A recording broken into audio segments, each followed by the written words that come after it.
ఉత్తమ్ కుమార్ 100 కోట్ల ట్యాక్స్ను ఇక్కడ you tax ద్వారా వసూలు చేసి ఢిల్లీకి పంపిస్తున్నటువంటి ఆరోపణలు చేస్తూ ఉన్నారు. ఇక ఆధారాలు ఉన్నాయి మా దగ్గర, దమ్ముంటే రండి అంటుండే కదా మహేశ్వర్ రెడ్డి. అవన్నీ ఫేక్ మాటలు. ఆడు దీవానగా లెక్క ఉంటాడు ఎవరు మహేశ్వర్ రెడ్డి. ఆడు ఇటు చూస్తాడు అర్థం కాదు. ఆయన చూపులకే అర్థం లేదు, ఆయన మాటలకి ఇంకేం అర్థం ఉంటుంది.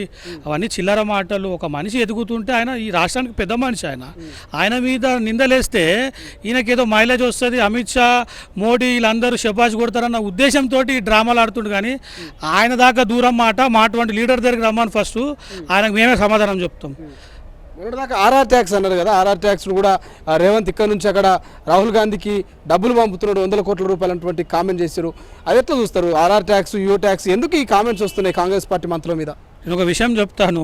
మేము వచ్చి 5 నెలలు కూడా కాలేదు. ఈ పిచ్చి మాటలు మాట్లాడుతూ ఫేక్ గోబెల్ ప్రచారాలు చేసుకుంటూ పబ్లిక్లోకి వెళ్దామని చూస్తున్నాను. మొన్నటిదాకా 10 ఏళ్ళ వరకు, ఇవాళ 10 ఏళ్ళ వరకు బీజేపీ ప్రభుత్వం ఉంది.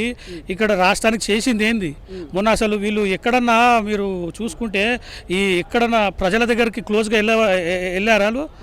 మొత్తము ఎండగట్టేసారు పబ్లిక్. వాళ్ళకి వీళ్ళు 10 ఏళ్ళ నుంచి ఏం బీకిరు బీజేపీ వాళ్ళు అని చెప్పేసి దాదాపు మీరు చూడండి, వాళ్ళకి చాలా తక్కువ సీట్లు వస్తాయి వాళ్ళకు. మీకు పార్లమెంట్ ఎన్నికల్లో మీ ముఖ్యమంత్రి గారు 14 సీట్లు పక్కా అంటున్నారు. సో 14 సీట్లు సాధ్యమవుతుంది, ఎందుకంటే బీజేపీ 10 ఏళ్ల పాటు అధికారంలో ఉన్నది, మేము అభివృద్ధి చేసినాము, అనేక రామ మందిర నిర్మాణం కావచ్చు, ఇతర అనేక అభివృద్ధి కార్యక్రమాలు చేసినాం. ఈసారి ఖచ్చితంగా ఢిల్లీలో మళ్ళీ మా ఎన్డీఏ కూటమి వస్తా అంటూ అటు మోడీ కావచ్చు, ఇటు కిషన్ రెడ్డి చెప్తున్నాడు. సో మీకు 14 సీట్లు ఇక్కడ వస్తాయా? 100% ఇక్కడ 13 నుంచి 14 సీట్లు కంపల్సరీ వస్తాయి. ఇక్కడ టీఆర్ఎస్కి బీజేపీకి అడ్రస్ గల్లంత అయిపోతుంది.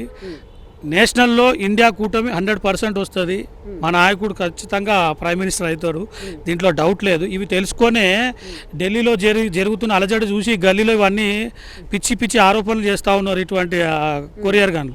కిషన్ రెడ్డి కూడా అంటున్నాడు, బలిదేవత సోనియా గాంధీ, ఆమెను తెలంగాణ ఆవిర్భావ దినోత్సవానికి ఎట్లా ఆహ్వానిస్తారంటూ కూడా కామెంట్ చేస్తారు. నిజంగా సోనియా గాంధీ బలిదేవతనా? సోనియా గాంధీ తెలంగాణ ఇచ్చిన తల్లి. ఈ బీజేపీ వాళ్ళకి ఏందని అంటే అన్నీ ఉల్టాగా అనిపిస్తాయి వాళ్ళకు. ఈ మోడీ ఇచ్చిండా తెలంగాణని ఇచ్చింది ఎవరు? సోనియా గాంధీ ఇచ్చింది తెలంగాణని. ఆమె తెలంగాణ తల్లి అని చెప్పేసి మీరు గమనించాలి. ప్రతి ఒక్క గుండెల్లో ఆమె గుడి కట్టుకుంది. అటువంటి ఆమెని బలిదేవత ఇవన్నీ మాట్లాడము తప్పు. బలి దేవుళ్ళు ఎవరు తెలుసా? నరేంద్ర మోడీ, అమిత్ షా, వీళ్ళు వేలాది మందిని గోద్రాలలో పొట్టన పెట్టుకున్న వీళ్ళు బలిదేవులు. వాళ్ళని వదిలేసి ఒక స్త్రీమూర్తి అటువంటి సోనియా గాంధీ, తెలంగాణ ఇచ్చినటువంటి సోనియా గాంధీని అట్లా మాట్లాడడం కిషన్ రెడ్డికి నోరెట్లా వస్తుంది చెప్పండి? తెలంగాణ ఇచ్చింది బరాబర్ మా సోనియా గాంధీ, తెలంగాణ తల్లి బరాబర్ ఆమె. బలి దేవుళ్ళు ఎవరు అని అంటే అమిత్ షా, మోడీ. అసలైన తొలి వెలుగు. ఫాలో వాట్సాప్ @తొలి వెలుగు official.